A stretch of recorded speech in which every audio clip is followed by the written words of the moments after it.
I started in aged care in 2014, and I, like most people, were blending everything all in one. So to serve a brown bowl of food to somebody 365 days a year for the rest of their life just wasn't good enough. And if you've ever tasted it, no matter what it was, chicken, beef, pork, it all tasted the same. So we have to do better.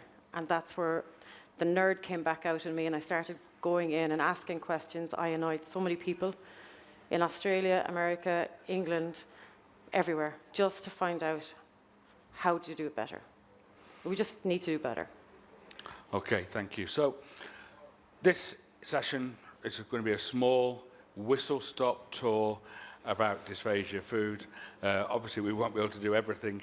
And everybody, I'm assuming, is aware of the graphic that is on the screens. Is there anybody not aware of that graphic?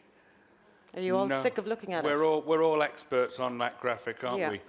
So, can you tell me what colour level 6 is? Somebody said it here, yay. Somebody put a hand up. Stand up. It's blue. Yeah. But there wasn't an awful lot of people who were very confident about it being blue. But there you are. There it is. So Niamh is going to talk through and also show some of the differences in those levels and some of the mistakes that can be made as well. So, Niamh, what does it look like? What does it look like? I often go into kitchens with a stainless steel ruler, and I tell the catering manager they need to provide a stainless steel ruler to every chef now to measure everything, and they panic. It's simply the spoon and the fork to test everything. So this is just a regular peach, tin peaches. And to simply describe this is what level would everybody say automatically by looking at it? Level 7. But is it suitable for level 7, easy to chew? Yeah, no, yeah, you're nodding, yeah. We don't know by looking at something. The whole point is you need to test it with the fork. So if you can easily break that with the side of a fork, which we can, level 7, easy to chew, and also level 7. Simply that. Can you break it with the side of a fork? It's not size specific. I've dry mouth, so take no notice of me. The next one here, this one, is level 6 by looking at it. So how do we know the size of level 6? Do you know the measurement? 1.5. Yeah. And the simple way of figuring that out is the fork again. So if it goes between the prongs of the fork, so if I hold it that way, the camera probably can pick it up, you can see that it's going between. Another way of doing that is put your thumb, and if it sits between the prongs of the fork, that's 15 millimeters. The other thing for level 6, it's not just the size, it's the texture. So you have to be able to break it under the pressure of a fork without too much pressure. So that does change, and it changes shape. It doesn't just, now I'm using peaches, I'm not using beef, for the simple reason beef won't behave. So when you put the pressure down, that it breaks and changes shape. The other reason, so how many of you have a fork and a spoon stuck in your pocket, running around the kitchen?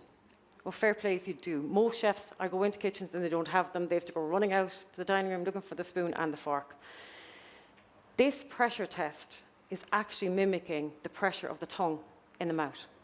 So if you don't have handy a fork and you're trying to test and you've got 101 things going on, pick up a piece of the food, put it in your mouth, use your tongue. If it crushes, it's soft enough. If you're still there going, no, cook it longer. It's as simple as that. I'll come back to this in a second. There is another thing that happens with level 6, and it seems to be more popular now, level 6, across the board. You seem to have a lot more level 6 than you do level 4. But level 6, if you were to put all of this on the plate, so there's your carrots, let's say, and you've got your meat over here, all in this size, you serve it to the person, and they're not ready for it because it's too hot, so they leave it sit there. So what's happening to that food? It's getting cold very fast. So it gets colder. Simple Very simple trick. Without changing the flavour, because everyone will say, we'll put gravy on it, it'll keep it warm. No, don't put gravy on it because you're going to change the flavour. And what if the person doesn't like gravy? So you go back to your level 4. You get a small portion of your level 4 and you mix it through to create no air. So you still have the texture of level 6, but you have, just get some more of it, but you have the moisture of level 4 then stopping it from drying out. So you've got a food safety risk eliminated, so it stays warmer for longer for the person to eat, so that if it goes cold too fast, they may not eat it. So that's what I would do at level 6. I always use the level 4, because you have it done anyway, back into level 6 to keep it warm. That's a bit long-winded on level 6. But level 6 isn't, you see, you guys are working in different areas. So you've got acute hospitals and you probably have care homes as well. Most of you probably won't come across the other level 6, which is for a child. Does anyone know the measurement? It's 8 millimeters for a child. And to measure 8 millimeters, the prongs of the fork, the gaps, are 4 millimeters, so it's 2 prongs of the fork for the child. So the difference is, that's your level 6 for an adult, and this is your level 6, if I can get it out, for a child. I'm not sure if that's picking that up, is it? If you pick it up a little bit higher, there we go, you might be able to see a bit better there. So that's your adult, that's your child. Same principle applies. The pressure breaks down. So then you're moving down the levels. You've got level 5, level 4, and level 3. Equally, here we have the minced version of the peaches.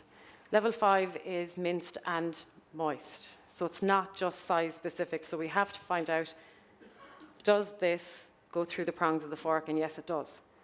Moist, is it moist enough? Does it look moist enough? Yeah. The only thing level 5 can't do is pour off the spoon. Do you see the way that's pouring? That is too moist. There's too much moisture in that.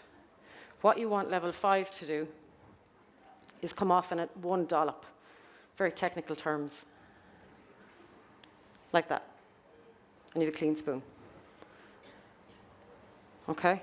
So that's level 5. And that kind of, if you go back to your cottage pie or your savoury mince, you don't want too much gravy or too much sauce in it. You want it to behave like this, where it holds its shape on the spoon and comes off. Does not pour. All right? And your level 4, how do you test it? Fork again. Yep.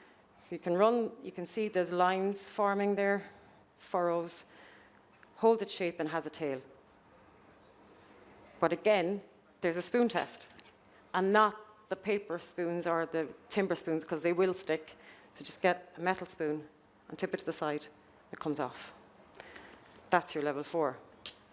Level 3 is different. It will flow through the prongs of the fork. So you'll see the drip, but it's actually flowing. It's not holding on top of it. Technically, your soups and your gravies will probably be level 3. Just make sure they're sieved, so you don't have any extra little bits. And I've just had a quick look at the book. Be very careful of cracked black pepper in your modified. I love cracked black pepper, but when I had modified food, I was going for it, and I realized you can't have it because the little bits would be on the tongue. That was one thing I missed when I was doing that level 5, level 4 actually, for a week. So, Niamh, there on the screen we have 4 different levels.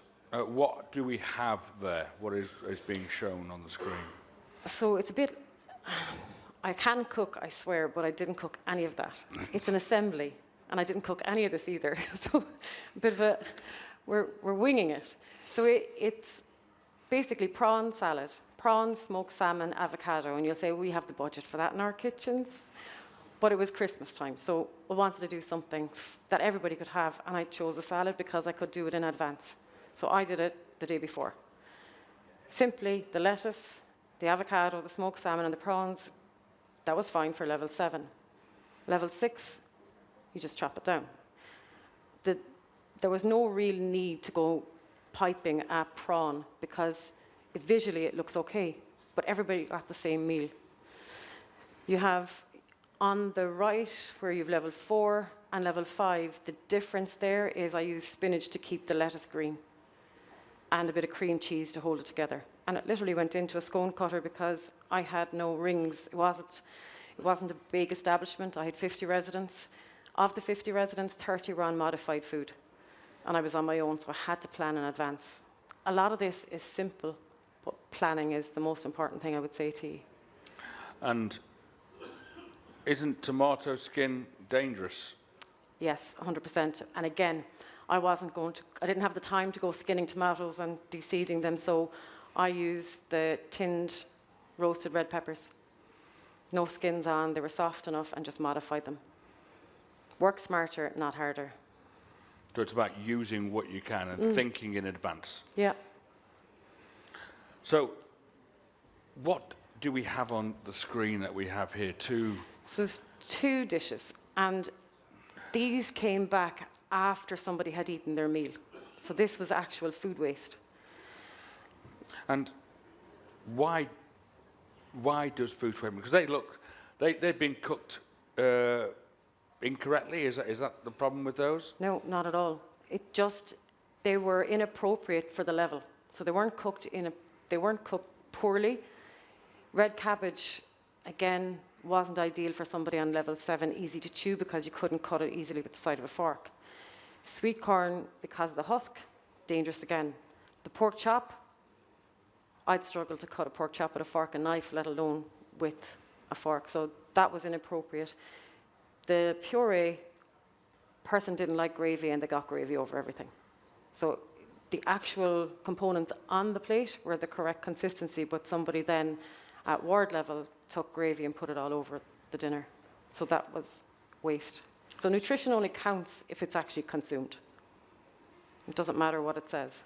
So it isn't always about the badly cooked food. It is actually about understanding what the patient needs and having those conversations and having a more holistic understanding. Yes. So I'm certain that there are hundreds of professionals here today, and you spend a lot of time doing the work that you do. To have the lack of knowledge at a ward level can really affect both patients' intake and increase your food waste. Are we right in saying that? Yes, yeah. The more people that are involved in the patient's care when it comes to food, the better. The more we talk, people learn from people. We don't learn necessarily from books or webinars. That's why we're here today. We learn from each other. And the care assistant and the nurse will have a conversation maybe at ward level, but that information needs to filter back to the kitchen because we're led blind in the kitchen if we're not told what's going on. What do we have here? Is that a modified plate of food, or is it not a modified plate of food? Red peppers, green tomatoes. Obviously the way around, isn't it? Green peppers, red tomatoes. Is that modified or is it just a regular? Modified. It is. It's modified. And again, going back to the nursing home, I was on my own, so you plan in advance. The beef was done, puree the beef, but you always blend and modify food at the temperature you want somebody to eat it at. Because when the food cools, it solidifies. So it changes consistency. So with that in mind, I went, I can work with the beef. Line the tray with cling film. Again, I had no food molds at the time. Tray with cling film, gravy browning, brush it on. And the little furrows that you get in cling film create that textured look in the beef. So when I spread it out and I chilled it right down, so it was semi-frozen, I was able to cut cubes of beef. And then after that, I had a Ziploc bag of beef in my freezer. I did the same with the carrots and the potato. The only thing that I plated fresh that day were peas. So I only had to blend peas that day. You just think in advance. So I could have used that beef for beef curry, beef stroganoff, whatever you want. It looks great. And final slide, before you do some work. What do we have there? A and B. So which one is modified? And which one of you would say you can't serve rosemary Yeah, I was waiting for someone to say, you can't serve rosemary on that. Why not? Not everybody that has dysphagia has dementia. We have people that are suffering from cancer.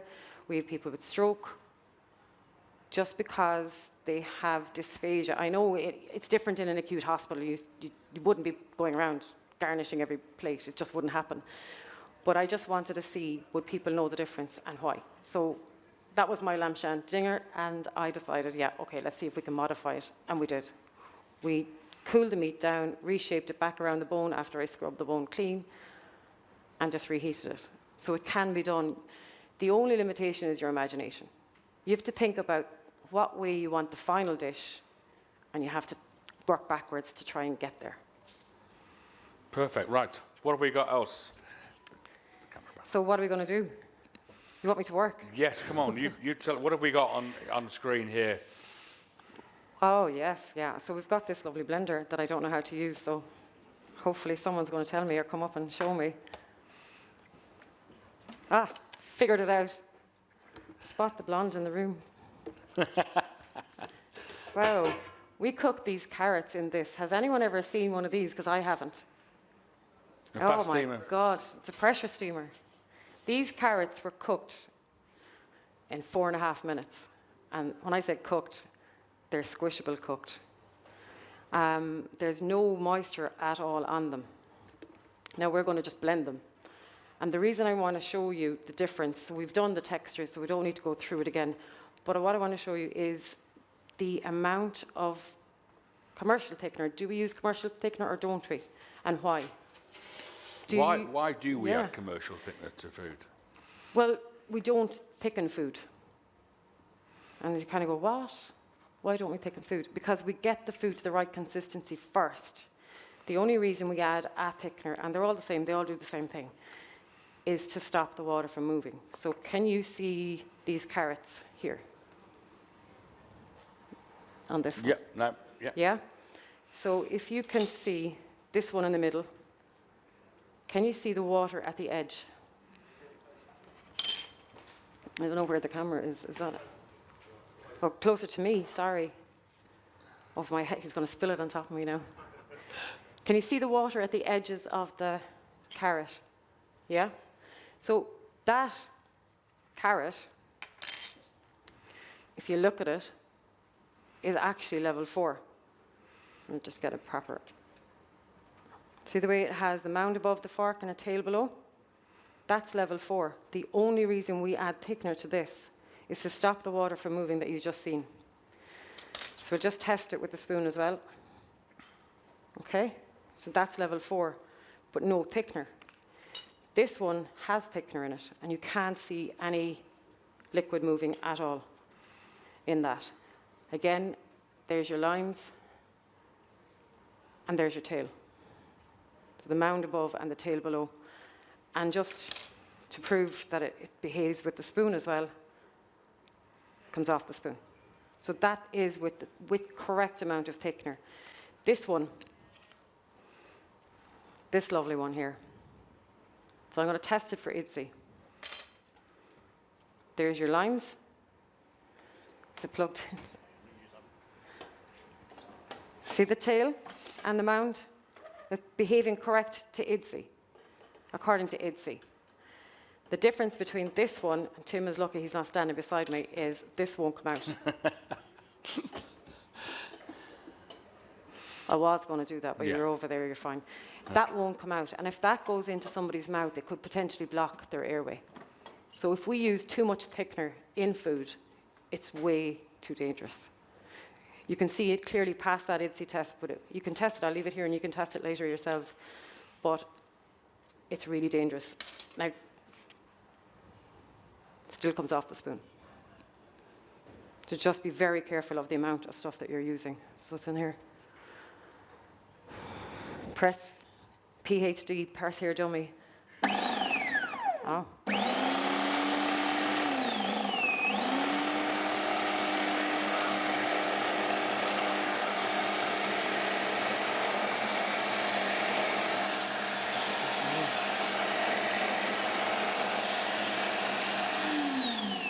You can tell this is the first time we've done anything like this. No.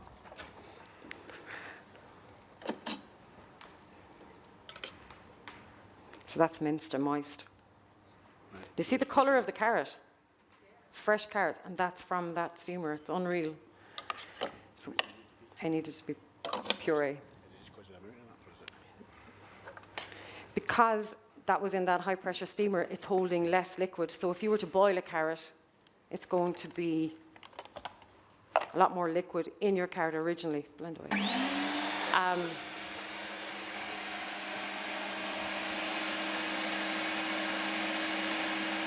Is there anything that we shouldn't blend, or any foodstuffs that don't really waste your lend time itself? doing sweet corn, because you'll have to push it through a sieve.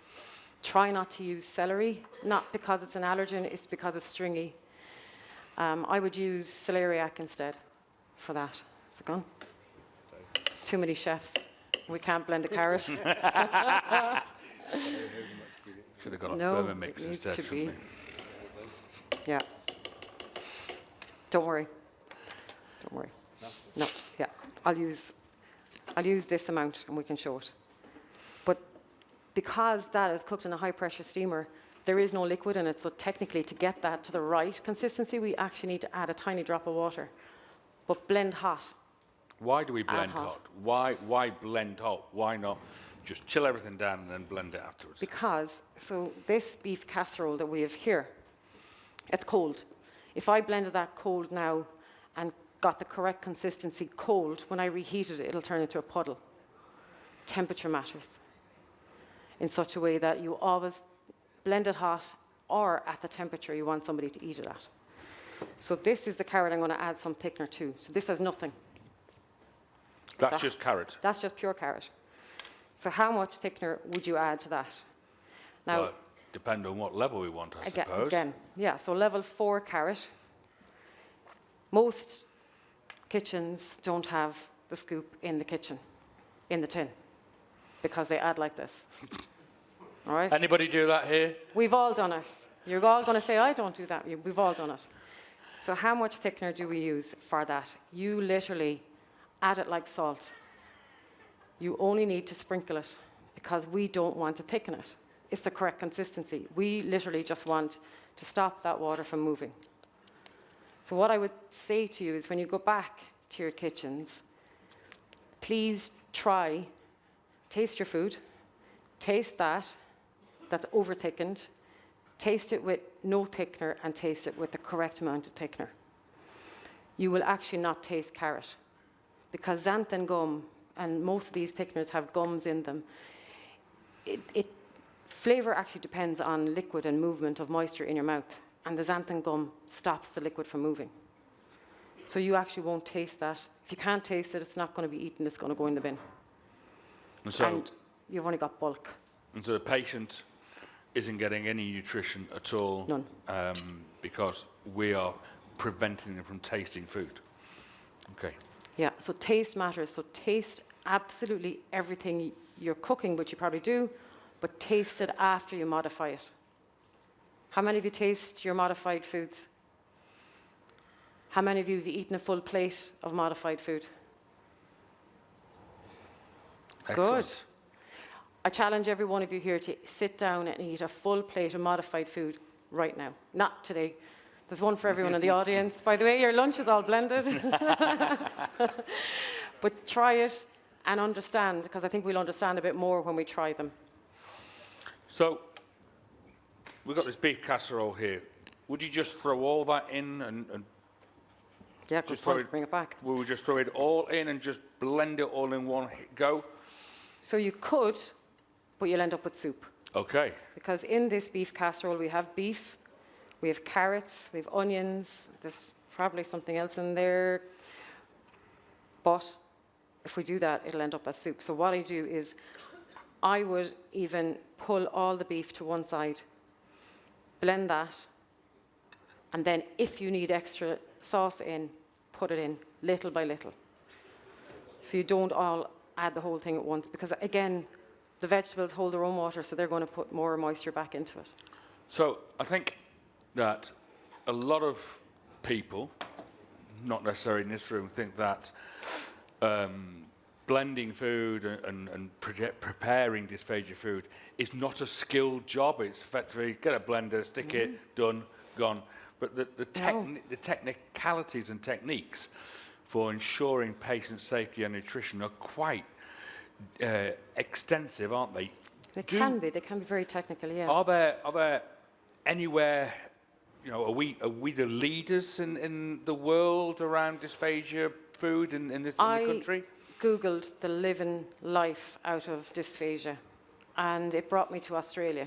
The Australians seem to be leading where things are moving and change.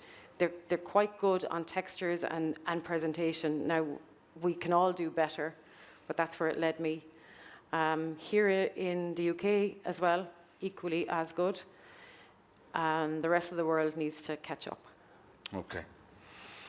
We have 7 minutes left. Do you Yeah, have you're anything fine. you really want to show? Beef, This remember here I and over the mentioned the beef, so we're going to do this and this. So the beef, I said I wasn't going to be brave enough to show you the texture, however, I just checked it there and it's soft enough. So I'm going to do that. So when you are cooking your beef, you can potentially buy it chopped up. What I would say to you is, if you're doing level 6 in particular, cut it raw to size and braise it slowly somewhere, or in a high pressure steamer or something that does things really quickly. But check your size again. Does it go between the prongs of the fork? Once it's cooked, press it down. You can see what I mean by does it change shape? It actually disintegrates. If you don't have the fork, pop it in your mouth, use your tongue for pressure. And if it breaks down, it's fine. If not, cook it longer. That would be, I would say, for all meats. If you have a loin of bacon, loin of pork, the tail end of the meat, not the eye, the tail works really well. Just trim off the excess fat, and that tail meat works really well for level 6. Level 5 and 4, it doesn't really matter because it's going to get into a blixer or a blender of some description. So don't worry about that. Snacks and desserts. So when I spoke to Tim originally, he said, will we have time for a hot dessert? And I said, not so sure. But desserts. Do you all have access to sponge or Madeira or whatever you have in your kitchen? Yeah. So that's a Madeira that Tim made. He didn't get the joke, no. So the Madeira or a sponge, blend it up, fine crumb. You can change the flavour of a cake or a queen cake by changing the liquid. So Andy got me coffee. So we're going to use this. We're going to make coffee cake.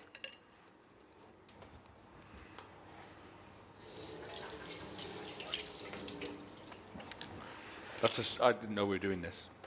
I bought custard. He bought custard, but we can have custard with the coffee cake. So you can decide what you want. So what you want to do is coffee, and again, add a little at a time.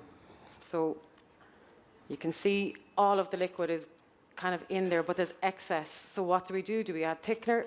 No, we add more crumb. So you judge it yourself. You're all able to decide whether it's thick enough, it's too thick, if we need more coffee. It's a bit of trial and error. So there's no set rule because everybody's Madeira is different. Whether you buy it, you bake it, it doesn't matter. It's all about method. It's not about a recipe per se. So all of your own recipes will work. It's your methods and your testing will behave. So now, here is our level 4 coffee cake. Comes off the spoon. Does it behave with the fork? So there's some lines. There's a slight tail underneath that, but the water is starting to leak out. So the coffee is starting to move. So all we simply do is add a small bit of this to stop it from moving. We're not thickening because it's the correct consistency. So we don't add thickener to food, we add thickener to water. Liquid. We just want that liquid to stop moving. And we only add tiny amounts. So you can pipe this, and if you had, and anyone that's quick enough to come up can have these nozzles, you can have these nozzles. So you could put it into a piping bag. If I can get it out now, you'll see it. You'll see a lot of pastry chefs have them for finishing their cakes. So there's a serrated edge on that side, there's a flat edge on this side. And if you use a serrated edge, you can do rashers really cleverly. So you can wave them. So your bacon that you've cooked, you can wave your rasher and then sprinkle paprika on the edge and you've got something that looks like a rasher.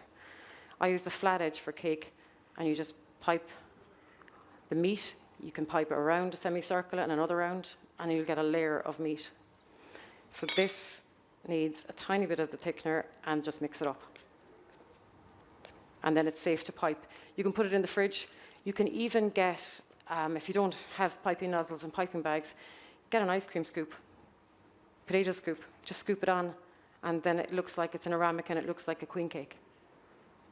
Don't overcomplicate it. So if you wanted chocolate cake, you get hot chocolate. If you want lemon cake, you get lemon. Christmas, I know it's September, I apologize, but Christmas cake, because of the fruit, it's really hard to achieve that smell and the taste that they miss. What color is Christmas cake? Brown. So how do we get that brown into the Madeira? Because the Madeira is your friend. Oh, always whiskey. Always whiskey. So prune juice for colour, and it has that flavour-ish. What flavour is Christmas cake? Cinnamon, nutmeg, so allspice, yeah? So pop that into a pot, heat it just to let the flavours infuse, strain it, use that strained prune juice and put it back into your Madeira and you'll get your Christmas cake flavour. Wow. So we don't want to exclude, we want to Keep include. writing those down quickly now. We want to include everybody, and it's as simple as that. Now, I've noticed that you've piped everything, or do we ever bother with moulds? Or is moulds a way to do things? Segue into that. Do you know what now? Moulds are not for everybody. Piping is not for everybody. It depends on your skill set in your kitchen. It depends on time. How many of you have had to deal with stuff when people ring in sick? It's awkward. It's awkward.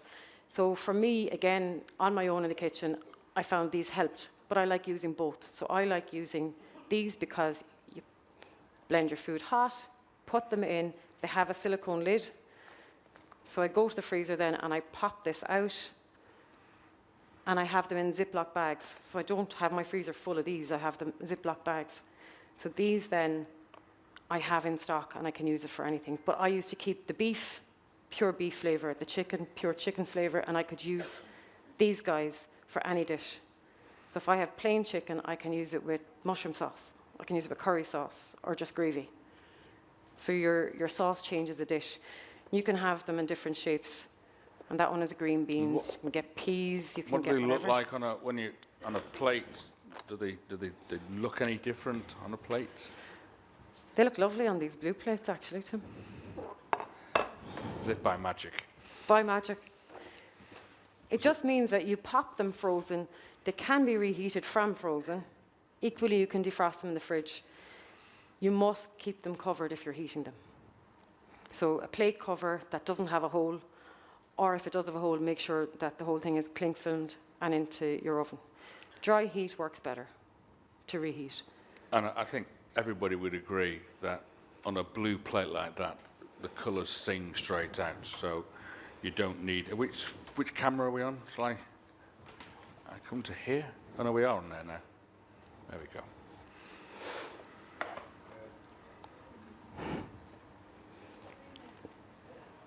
Has anyone ever used the food moulds?